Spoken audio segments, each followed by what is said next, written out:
A baby's first cry signifies the fear it feels about getting into a strange world. Then it tastes the warm milk of its mother, feels the love, and thinks maybe life's not so scary after all. But what happens if the mother who ought to alleviate the fears shows you how cruel life could be? Hope for a savior, maybe? This story is about a baby boy who got abandoned right after birth. He was not fed by the nurse who was supposed to take care of him. The first few hours he spent in this world were in pain and hunger. The whole story starts with Elisa Marie, the baby's mother, sneaking out of the hospital immediately after delivering her baby. No one can explain how she went about it. Elisa was an only female child. Her mother died when she was 3 years old, leaving her to be raised by her dad and her older brothers. Unlike many who were raised alongside boys, she was very ladylike. Her dad went the extra mile to ensure she didn't feel her mom's absence, braiding her hair and buying colorful dresses, but he just couldn't get it right. Everybody considered her odd because of her weird sense of style and her tall hairdos. That led to her not having many friends or admirers. It didn't help that she had to wear glasses and braces. The girl was mostly ignored by her peers.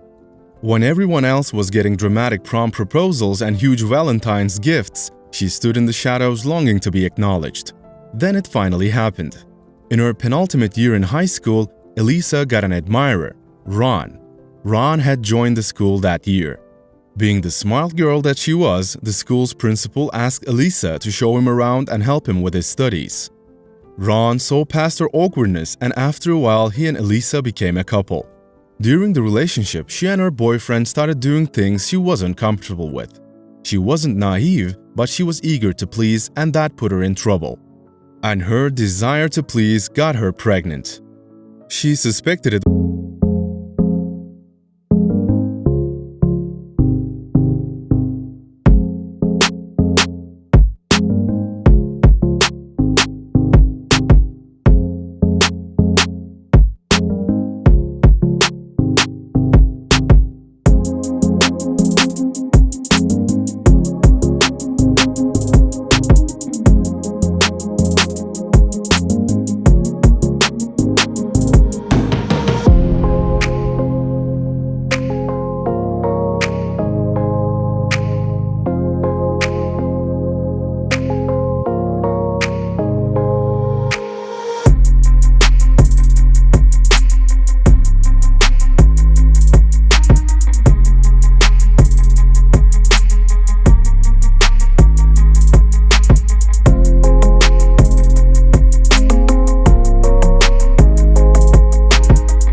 Knew that she couldn't take care of the baby herself, but she decided not to get her family involved no matter how bad it got.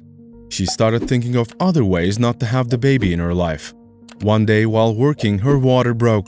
She was rushed to the hospital, and after several gruesome hours of labor, the baby was born. The nurses took the baby from her to get it cleaned, and when one returned to give her the baby to feed, they found only a note. His first name should be Bill, and his second name Carrie, it read.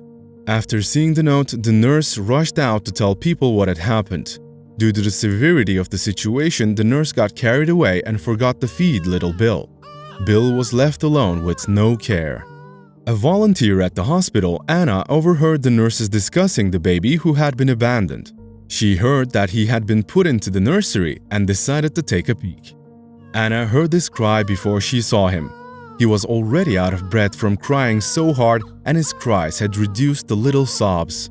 As a volunteer, she knew where the emergency baby food was kept. She hurried to make him the formula. The nurse who ought to feed the baby came in not long after, and she found out that Bill was no longer in the cot.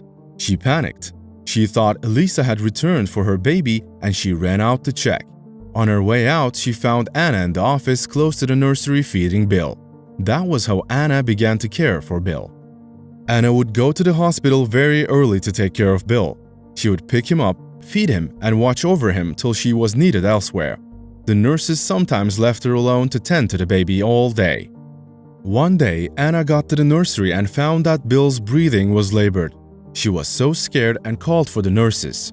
Several tests were carried out, and the doctor found out that he had fluid in his respiratory system. Before that, the hospital had started looking for ways to get Bill a home. They had contacted social services, but due to Bill's ailment, they kept him in the hospital until he was fine. The representative of social services was asked to come back for him. Anna knew they had started looking for a home for Bill, and she didn't want to see him go to just any home. She casually told a friend about Bill, the circumstances surrounding his birth, and how fond of him she had grown. She concluded by saying she wished she knew someone who could adopt him. Anna had made the statement without knowing it was just what her friend needed to hear. Her friend's sister had been trying for a baby for several years without any success. Several IVF treatments and fertility procedures had failed.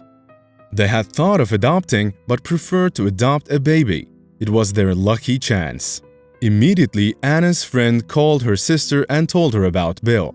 The sister indicated her interest and contacted the hospital. The hospital asked them to come over to see Bill and decide if they wanted to keep him or not. After seeing Bill, they fell in love with him and decided they were going to adopt him. Anna had dressed him up and combed his hair in preparation for their arrival. Her joy knew no bounds when she heard the news. The hospital management was also pleased about the development. They contacted social services and worked on getting the papers ready for the adoption. Everything went so smoothly, and within a few days, Bill was on his way to his new home. Anna was made his godmother, and there was certainly no better person for that role. The little boy will not remember the circumstances around his birth unless he is told. But one thing is for certain: he got lucky. He may never meet his biological parents, but he got a loving family that he deserved. His story is proof that you don't have to be related to some people before you can call them family. So what do you think about William's story? Share your thoughts in the comment section. Also, if you found this story inspiring, then give it a thumbs up and also subscribe to the channel. See you next time.